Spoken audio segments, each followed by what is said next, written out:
भाजपा का दिल्ली फतेह करने का जश्न रीवा के भाजपा कार्यालय में धूमधाम से मनाया गया।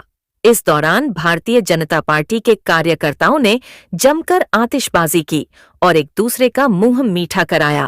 कार्यक्रम के दौरान डिप्टी सीएम राजेंद्र शुक्ल ने कहा कि भारतीय जनता पार्टी की रीति और नीति के चलते 26 साल बाद दिल्ली की जनता ने प्रचंड बहुमत दिया है। देश के प्रधानमंत्री द्वारा चलाई जा रही जन कल्याणकारी योजनाओं से देश की जनता प्रभावित है। इसीलिए दिल्ली की जनता ने भारतीय जनता पार्टी के पक्ष में एक तरफा वोटिंग की है।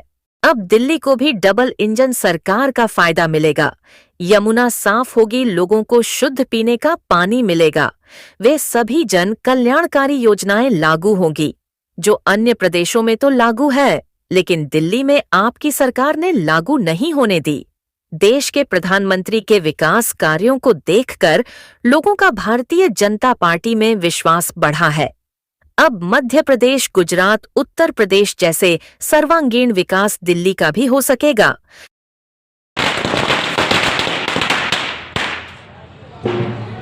क्या मानते हैं आप? ये मोदी जी की सुशासन, मोदी जी के द्वारा किए जा रहे जो कार्य हैं वो देश की जनता को अब समझ में आ गया है। देश आर्थिक महाशक्ति बनने जा रहा है, परम वैभव के स्थान को प्राप्त करने जा रहा है। मोदी जी ने जो विकास की धारा बहाई है उससे लोगों में उनके प्रति जो भरोसा और भारतीय जनता पार्टी के प्रति जो भरोसा बढ़ा है उसका ये परिणाम है कि 26 सालों के बाद धमाकेदार वापसी भारतीय जनता पार्टी की दिल्ली प्रदेश में हुई है। अब दिल्ली में भी मैं वहाँ चुनाव में गया था, वहाँ जो दुर्दशा केजरीवाल और उनकी टीम ने दिल्ली की उसको देख के बड़ा तरस आया, बड़ा दुख हुआ। और दिल्ली की जनता ने अब भाजपा की सरकार बनाकर डबल इंजन की सरकार बनने का मार्ग प्रशस्त कर दिया है। और अब दिल्ली का तेज़ी से विकास होगा, जैसे मध्य प्रदेश का हो रहा है, जैसे गुजरात का, जैसे उत्तर प्रदेश का, पूरे देश का विकास हो रहा है, उसी प्रकार से अब दिल्ली का विकास होगा। यमुना अब शुद्ध होंगी, रिवर फ्रंट बनेगा, शुद्ध पानी दिल्ली वालों को मिल सकेगा। ये लोगों का जो भरोसा है वो भाजपा की सरकार के प्रति और मोदी जी की सरकार के प्रति है। इसीलिए इस प्रकार का एक तरफा जीत भारतीय जनता पार्टी की हुई है। अरविंद केजरीवाल भी हार गए। अरविंद केजरीवाल भी चुनाव हार गए। बताइए, ये इस बात का प्रमाण है कि जो ईमानदारी का ढकोसला ओढ़ के और वो राजनीति कर रहे थे वो पूरी तरह से उनकी असलियत उजागर हो गई।